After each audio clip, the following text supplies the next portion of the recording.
வணக்கம், welcome to கலப்பை channel. இந்த வீடியோ பாருங்கள், லைக் பண்ணுங்கள், ஷேர் பண்ணுங்கள், மறக்காமல் சப்ஸ்கிரைப் பண்ணுங்கள்.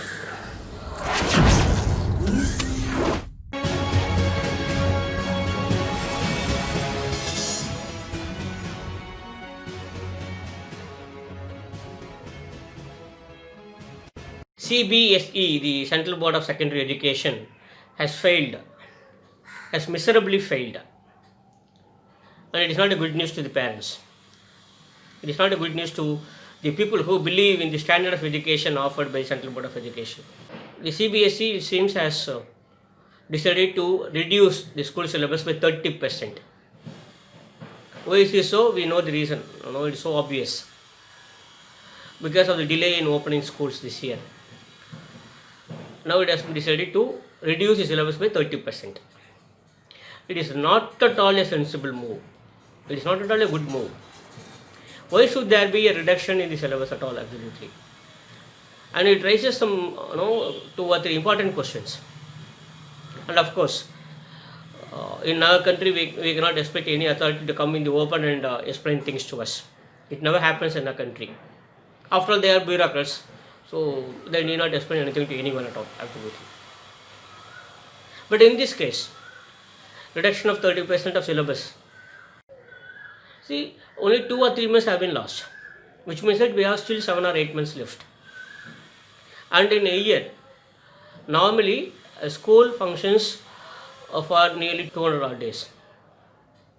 So we can always make good the loss. We can always compensate.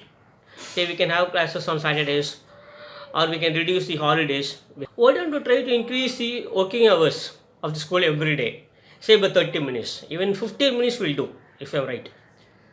Maximum of 30 minutes. We can reduce the lunch hour time somewhere. We can adjust. So it's very much possible. It is very much possible to increase the quality working hours of the school, and we can very well cover the entire portion in the remaining days. Nobody is prepared to think in terms of all these things. Okay, it's different. And there is another way out. Why don't we try to extend the academic year by a month? Why it should be strictly June to March or June to April? Let it be like August to April, August to May, just for 1 year. As they say, the reduced syllabus will be for 1 year only. So naturally, even the academic year can be extended a little bit. Naturally, there will be a question. Many people try to raise this question. What will happen to NEET? What will happen to JEE and other examinations? Okay, let them be postponed by a month again. No issue at all, no big issue. This can be done. But I don't know whether anybody has ever thought of these measures at all, absolutely. See, this is a very big problem in our country. This is a very big problem in our education system. Nobody wants to say anything to the public. They simply say we are going to reduce the syllabus because we have only lost certain working days. Certain number of working days are lost already. We used to say in our villages, particularly in Tamil Nadu, it is very popular. We used to say it in villages, like cutting one street to the size of the chapels. Cutting one street to the size of the chapels is foolishness. It's utter foolishness. This is what is happening here. Just because we have a reduced time frame, now we are going to reduce the syllabus. It means that actually the syllabus is to suit the timetable, the time frame. Why is it so? Why it should be so? Why don't you try to find out, some other options? It's very much possible. See, a person goes to a tuition master, where his son or daughter is not able to score good marks. Then this person goes to a tuition master. He approaches a person who is taking tuitions, and then the tuition master readily says, okay, you give me this much of money. In a month, I will see that your son or daughter will have enough marks in examinations. If they could teach the entire syllabus in a matter of a month, in a matter of 2 months, why not the so-called professional teachers in their schools with all the infrastructure that is available there? I don't understand why it is not possible. It should be possible. Okay, then comes the second question. Now the CBSE says they have removed 30% of the syllabus, yet actually it will not have any adverse impact, which means that the knowledge that they are going to impart to the students will not be affected. If it is really to be believed, okay, if it is to be true, my question is this: if it is not going to adversely affect the standard of knowledge or education that one is going to get, then why should this extra 30% be there in this curriculum at all? Why it should be there? If it is not going to have any impact, either positive or negative impact, why it should be there in the syllabus at all? Absolutely in the first hand. Now they say we are going to remove, again it will not have anything. It is something like this. We will remove someone's skin from the body, but the bones and nerves will be intact. It is something like this. And what it will have an impact, I will tell you what impact it will have, I tell you. Suppose there is a lesson on Dandi March, on salt satyagraha. Now perhaps the present syllabus would be like this: why it should be salt? Why it is not any other product? Why it should be salt? Why they have chosen salt for satyagraha?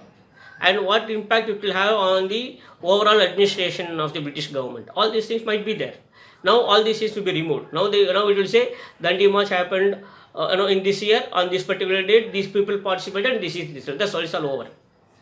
See, there are always certain points which will lead the students to deep into the subject. There are certain leading aspects. There are leading facts. All these things now will be removed. So I don't know how all these people call themselves educationists. They remove all these things. The very same educationists decided that this should be the syllabus for this year, and now they say 30% of could be removed. Again, it will have no impact. I don't know whom we have to believe. Who is there to decide that this will not have any impact on the overall knowledge of the student?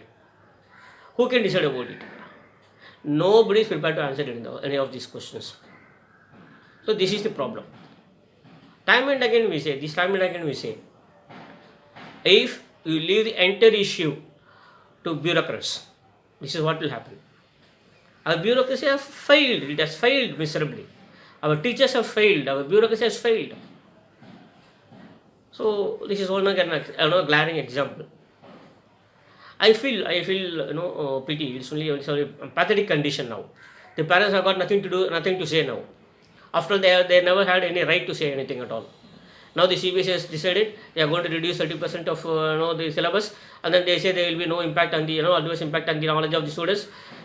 Sorry to say, it's simply not acceptable. So I kindly appeal to Government of India, to the Education Department, to the CBSE authorities. Please have a revisit. Please do reconsider what you have done, what you have decided to do. Kindly do that. It is still very much possible that the entire portion could be covered in another 6 months or 7 months. It's possible. Try to do something about it, then people will be very happy about it. And if you persist going ahead with this 30% reduction, I would say CBSE has failed. It has not scored 100%. It's going to score only 70%. If at all they made it 100%, 100 out of 100. Now already they have lost 30%.